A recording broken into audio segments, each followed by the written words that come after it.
everyone. I'm so honored to have an incredible guest, Michaeline Risley. She has done incredible work in reducing the gap in gender representation in games and animation. She has worked for a number of Fortune 100 companies, creating several products.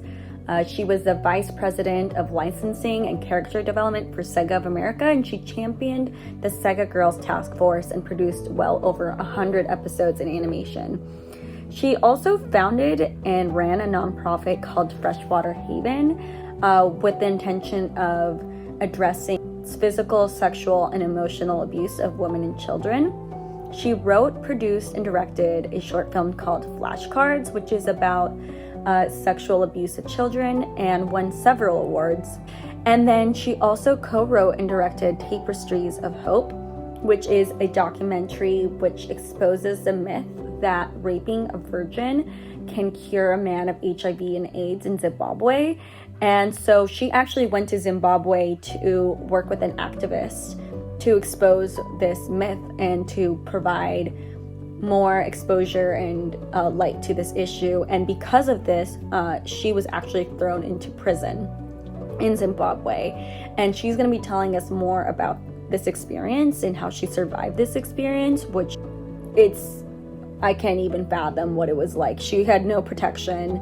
She was in a crowded jail cell, co-ed jail cell, without any protection, it was just incredibly unsafe.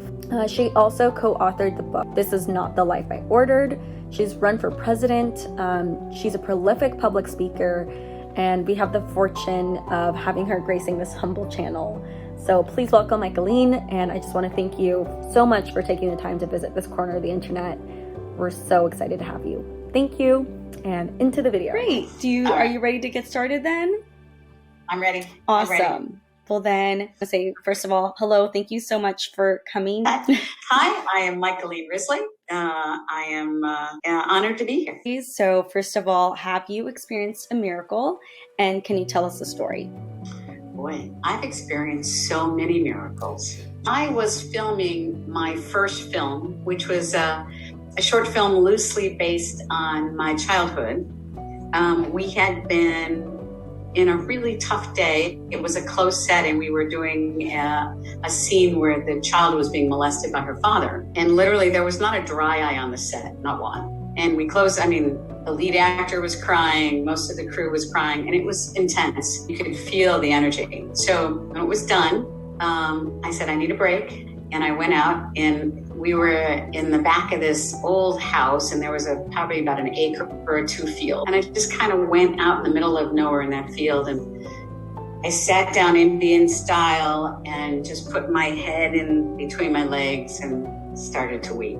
And I remember sort of just weeping, and I finally felt like, okay, I can get past this. And when I looked up, there were two fawn in front of me, probably this far away. Like one was here, and they both had their heads cocked sideways, like, are you okay?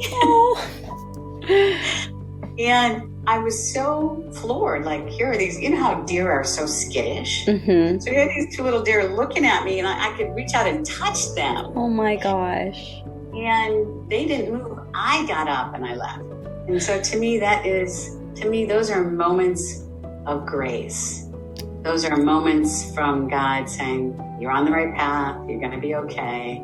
And, it's kind of like I like to call them brush strokes from God. Yeah, sometimes we think about these big events and these big things, but sometimes they're little moments and they're little things and it's something a little bit out of the norm. The fact that, deer were so close to you right when you needed it. Did that help you to keep going? Yes. Oh yeah, it was just it filled my heart, and it was okay. I can go back to work now. That's perfect. I know you also have another story about a time when you were in prison. Would you mind talking about that story as well? Sure. So there were a few moments there. And can you give a little bit of context? How did you end up here? Yes. So I was I'd gone to Zimbabwe to profile a woman by the name of Betty McConey, who became a top 10 CNN hero from the movie. She is a remarkable human being. And she was a born and raised Zimbabwean who was pushing back on the myth that if a man rapes a virgin, he cures his AIDS. And not only, I mean, Zimbabwe at that point in time was on the verge of collapse. And here she was doing remarkable things to rescue kids. And even more so, with so little money, was doing a far better job on rape and abuse than we do in the US with all of our money and all of our funding. That is remarkable. So she is remarkable. And so I was there to tell her story. And apparently the dictator at that time was Robert Mugabe. And Mr. Mugabe did not want the story to be told. So he ended up, their equivalent to our CIA is their Central Intelligence Organization. Although I'd like to think there's a little more due process with our CIA than the CIO. Anyways, they arrested us. And literally, I remember being in the back of this pickup truck with my assistant, Lauren, who was shooting the film. And Betty was in the back with us as well. And we were on our way to jail. And I remember beginning to feel incredibly scared. And my father was deceased by then, as was my brother. And I'm sitting in the back of the truck, and all of a sudden I could feel my dad's hand on my shoulder. And he whispered in my ear and he said, "You're going to be okay. It's going to be okay." And then my brother, who was also deceased, I just got this image of him standing upright and then beginning to laugh so hard at the situation I got myself in that he busted over, and my brother used to snort when he'd laugh, and he was snorting. It was like, oh my God, but what that did is it shifted me from fear. Right. And I think that was a pretty remarkable moment. Yeah. And I was going to say, was it those two incidents that helped get you through that experience, or how did he get through all of that? It was, I remember when we ended up in prison, we ended up in this, let's call it a 5x8 cell with another 8 women. It was crowded. And I remember in the middle of that, really having to come to terms with, thinking that I was doing so much to help people. And at the same time, I had 3 young boys at home. And I had to look at, it's kind of like the flip side of the coin.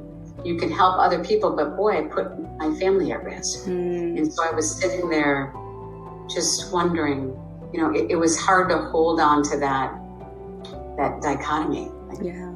Here I was thinking, wow, Mike, this is really good. And then not so good, Right. And so I think there was one particular night where each of the women was sharing their story, right? One of them had late stage of AIDS. Another one had been so badly beaten by her husband. She had photos. Wow. And yet she was put in prison, not him. And, halfway through those stories, I started to weep. And I think I just wept out of such rage and anger for the world we were living in. And one of the women who was kind of the leader of the group, she looked at me and she said, "Why do you weep?" And I said, "I weep for you, for your lives." And she literally had no comprehension of what I was saying. It was like their expectations of life for themselves were so low that she didn't understand. And she turned to me and said, "It'll be okay. We'll be all right." So she was, she was consoling me. Yes. It was, again, so odd because the same people who threatened us, like whether it was the Central Intelligence or the police, in private moments, they'd give me their home phone number and say, "Please help me get out of here." And so I remember one time I'd gone into the restroom with one of the female police officers, and she wouldn't let me shut the door to the stall. And I was just looking at it like, I'm just a mom. I'm out here trying to help. And it didn't compute for me that she would actually think I was dangerous. And then I said to her, look, we haven't done anything wrong. What can we do to get out of here? And she turned to me and said, you need to pray. Mm-hmm. You just need to pray. And that's when I got really scared, Wow. right? Dangerous situations happening there. Can you describe a little bit of what was going on and what you think about the fact that, you know, all of this was happening, but you came out okay? Yeah, it's a really interesting question because I think you and I have had conversations about later on when I came back to the U.S. and I got in trouble with some human traffickers. And, you know, it seems to be there was a period of time where I got thrown in prison. Mugabe's thugs followed me back to the U.S. and tried to hurt me. And then it culminated into me getting in trouble with one of the gangs in the U.S. that do human trafficking. And at any point in time, I could have lost my life. Mm-hmm. And I didn't. And trust me, there was lots of post-trauma and PTSD from that. But I ask myself, you know, or I say to myself, there must be a reason that all this happened. Right. There must be a reason that all this happened. And I don't know that I know the answers to this, but I am incredibly grateful that I am here, that my husband and children are alive and safe. And I no longer do grassroots efforts. I can't do it. I think that's fair considering everything you went through with all of that. Do you think your father and brother were there protecting you the whole time? Did you feel their presence the entire time you were in the jail? I did feel, certainly in the back of that truck when I described that situation, I definitely think my father and brother were present. Right. Yeah. Well, I'm so glad you made it safely through all of that. It sounds like it was a really horribly dangerous and difficult situation. It was 3 days long. 3 days of that probably felt like an infinity, I'm assuming.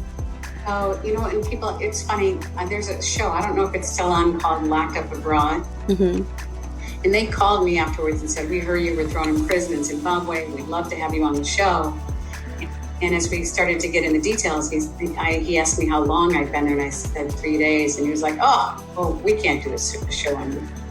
And this is from somebody who's never been thrown in prison. Yeah.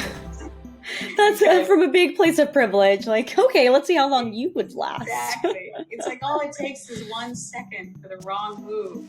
And trust me, the government had people planted in the prison to make sure they were trying to keep us in there. They were trying to find ways. So it's like every moment in a situation like that is life and death. I saw someone tortured. I saw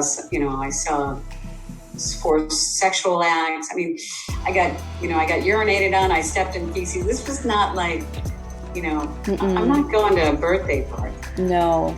Also, I think in America now, we are in many ways far more like a third world country than we think. I agree with that. Sad. Incredibly sad. Yeah. And like you were saying, I mean, here we have all these extra resources that we've technically stolen from other lands, and then people with less resources are doing a better job than we are. Can I give you an example of that? Sure. Yeah. So Betty had 3 empowerment villages in Zimbabwe, and when a child would be raped or assaulted or, whatever the trauma was, they would bring them to the empowerment villages. And they had the staff and the psychologists, and what was so remarkable is they allowed the child to drive their healing. Now, that may not sound like a big thing, but it's the most important thing to healing, is that because when you do that, you are re-empowering the child. Mm-hmm. And so the remarkable healing that would happen from a child who comes and spending time, sort of processing the trauma, and then finally decides that she is ready to move on that path. And in America, we don't do that. We just pluck children from their homes, and then we put them in foster care. And if you look at statistics, the chances of being molested or assaulted or abused in foster care is 3 times as likely. So it's like we take them out of the frying pan and put them right into the fire. Right. And then we wonder why it doesn't work. I mean, interestingly, I actually used to work at a child advocacy center in Queens when I first started out as an intern pretty fresh out of college, and it was trying to remodel the system, and it was trying to create a one-stop place, because what they found is that kids would also be interviewed 7 times by different people, and by the end they would take it back because it was so traumatizing telling all these people their story. And for conviction, if a child takes it back, they cannot move forward. So it ended up causing a lot of harm. And so they decided to make a child-centered place with toys, with food, with all sorts of things. It made it look more like child pediatrician's office, like murals on the wall. And it was kind of cool to see some efforts to try to make it like, you're right. I mean, the whole foster care system can be really not helpful. Well, I think that, if I had a magic wand, if I had a direct line to God, I would say that we can eradicate rape, abuse, and trafficking pretty quickly. And I think that we have to look at it very differently, because if you look at perpetrators, yes, the majority of males who've been violated become perpetrators. It's much less for females, because what they do is they internalize the perpetration, so they re-violate themselves. For men, they become perpetrators. Boy, I could give lots of names and I don't want to do that. But the whole point is, after they do it for so many years and they become, human trafficking in the U.S. is the largest industry in the world, right? So why is that, and how can we fix it? And I think we have to go back to those perpetrators and heal their wounds. I agree. I'm not justifying how they behave, but I think if we want to fix this, we have to heal the wounds of both victim and perpetrators who at one point were also victims. It's so funny that you're saying this, because this is a big part of my job. And it is? Yeah, so I work at a campus trying to eradicate sexual violence, and my strategy is trying to make space for healthy masculinity. Also in the community that I work in, it's particularly toxic in that men do not feel comfortable reaching out for help, like even for medical reasons, let alone mental health. And so we're trying to normalize getting help and normalize that conversation, because I agree. I think most previous efforts have been focused on helping victims, which is important. And I think there's a long way to go. I mean, a lot of our systems have a lot of systemic barriers, are really hard on survivors.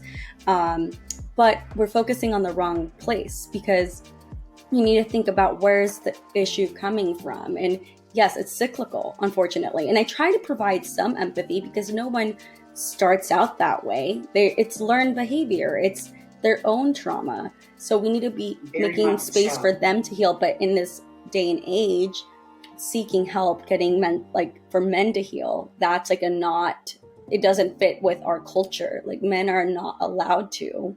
So I think we need to make more of a space for that. And I think until we do, and until we make it an everyone problem, and it is, I mean, I try to phrase it as it's about healthy relationships. It's about all of us engaging in relationships in a healthy way, in a way that feels good, not that's damaging, because it also triples into other parts of society, not just what that survivor goes through.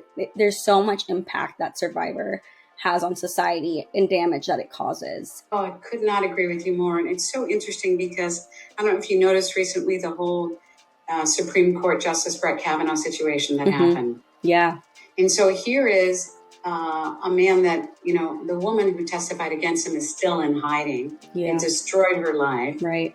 And yet we've come to find out the FBI had so many tips about him. And so when you think about that, you think about the system, is that it's a sham, same old story.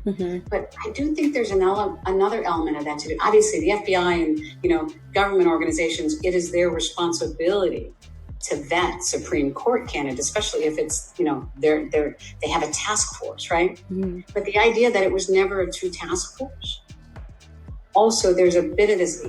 Yes, it's broken. We have to fix it. But also, there's a piece of this that men butt up against their own shame. They butt up against their own shame for how are we like this? And so until we can see that shadow, don't think we're closer to becoming a healthy society. I agree. And I think it's also, I mean, like you brought up Brett Kavanaugh, I think a lot of men in power are perpetrators. And I think that makes it very difficult. And I actually wrote my dissertation saying that the United States has an impunity effect, basically that they do not want to penalize sex offenders. And while there's all these systems in place to penalize them, they make them so cumbersome and so impossible that it's like winning the lottery to get an actual conviction of someone who did sexually offend someone. And so basically there's what they call really high attrition rate. So statistically, these are the people who have been raped. This is the amount who report. These are the amount who go to trial. This is the like one person who actually went to jail for what they did or went to prison. And so I wrote my whole dissertation about that. And I'm saying, I don't think the United States and a lot of other countries actually want to penalize because they make it impossible. I mean, you basically as a survivor have to have a whole bunch of evidence on your side and you can't plan that. And even when there is so much evidence, they still put survivors through so much. And yes, they end up being in hiding. They end up having to suffer, take time off, lose money, and the trauma of it all. So who would put themselves through that? Well, it's interesting too. So after I got in trouble with the human traffickers in a Lyft vehicle, one of my girlfriends who is a reporter for the New York Times said, Mike, you've got to get that on record with the police force, right? And so we have a sheriff's department here. And part of the challenge with rape and abuse or any kind of trauma, whether it's male or female, is that they're uneducated. We don't give them much training. And so I went over locally to a substation for the sheriff's department and I called them. I said, hey, I'd like to get something I'm writing about what happened with the Lyft vehicle. And I went over and there were two young sheriffs there and I started telling them about my experience in Zimbabwe and I tried to sort of give them some background. And these two guys immediately went to, oh my God, this woman's crazy, right? And all they had to do is Google my name. It would have taken them 10 seconds. Google, she's an activist. This is, it's everywhere. But yet, this is what happens when women speak up.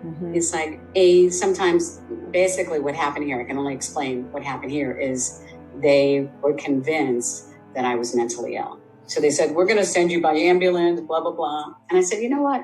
I'm not going to waste taxpayers' money.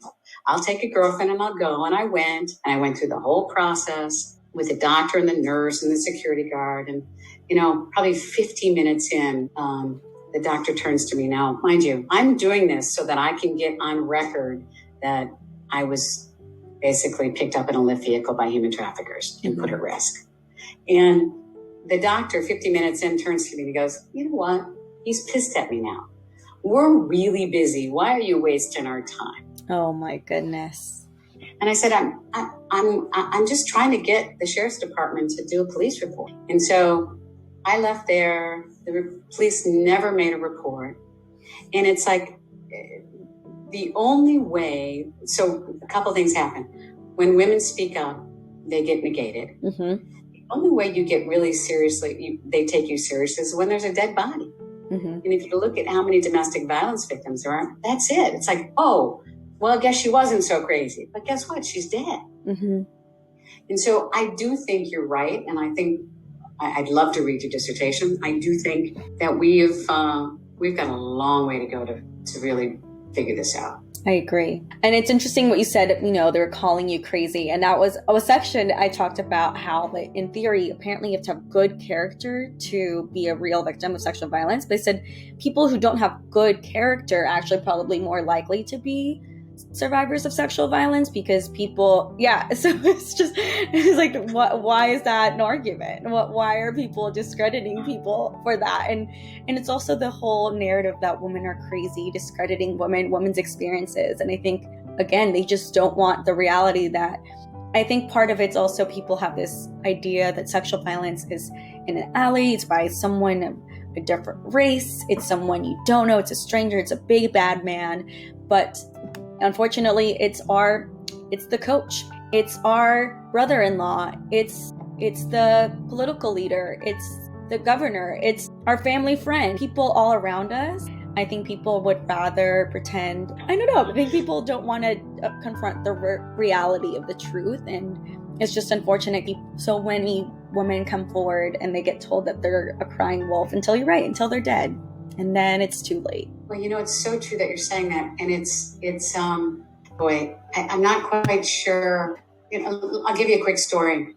When I was talking about flashcards in my first movie, and one of the lead actors had been abused by his mom. And so when we played the scene, he was so traumatized. Aww. And I think it was the very first time he could release what happened to him. Aww. And so, look, I do think the number of women who deal with this issue are significantly higher than men, but we could be wrong. Yeah. There could be so many men that are not even able to communicate it. But I think you're right, that it's not the big bad stranger over there. Yeah. It's your father, it's your uncle, it's your cousin. Mm-hmm. And again, I don't want to take away the responsibility they bear for their actions, but they were victims too. Yeah. And so, we have to start looking at it very differently. I'm not sure that America's capable. Yeah. I'm not sure that we are. I don't know either, because I think as a country, I think we're so disenfranchised from the truth. I mean, with echo chambers on social media, everyone is in such extreme places and not in a place to look at the reality of what's going on. I do blame a lot of that on capitalism. Yes. Because I think that, capitalism was set up, we were living in a very patriarchal capitalistic society. Yes. Where it's money over human beings. Mm-hmm. And I think you look at that with the tech companies, and they are largely responsible for the echo chamber that we're living in right now. Right. And what are they doing? They want to fly to space and get rid of this planet. And, it's like, boy, could you imagine? Anyways, I don't want to go off on a tangent, but I think it's really, I'm not so sure we have what it takes to create a healthy society. I know. I mean, I hope that there's enough people out there like you, right, in so many ways to bring light to the world, and so many ways to kind of disrupt people's patterns of just getting stuck in all of this and getting lost in all of this, and waking up enough to see what's happening and wanting to do something about it. So I hope that maybe with time, maybe it could be possible. But let me rephrase that. I think when women are in major leadership roles, things will change dramatically. Yes. And I think that is, if you look at New Zealand and the Prime Minister of New Zealand. Jealous. She's remarkable. Remarkable. And she has a baby. Yes. Yeah. I have hope. And I think but it's funny because I am a director in the Directors Guild, which is a guild for those in entertainment who direct movies or television. And I co-chaired the Women's Steering Committee years ago for the Directors Guild. And because I was so involved with rape, abuse, and trafficking, I didn't do as much until recently. And I went back and started getting involved again. Nothing has changed. There needs to be a like a tectonic shift. Mm-hmm. And maybe that will come soon. I hope it does. Just to wrap things up, given all of your experiences with miracles, is there any kind of final epiphany you have to share? Any final thoughts about it? But I will say that I'm grateful every moment for still being here. I'm grateful every moment. I'm grateful too. I mean, it's remarkable that you've survived so many things. And thank you so much for being willing to do this. I really, really appreciate it. Of course. Well, you have a beautiful long weekend, and let me know if you need anything else. You as well.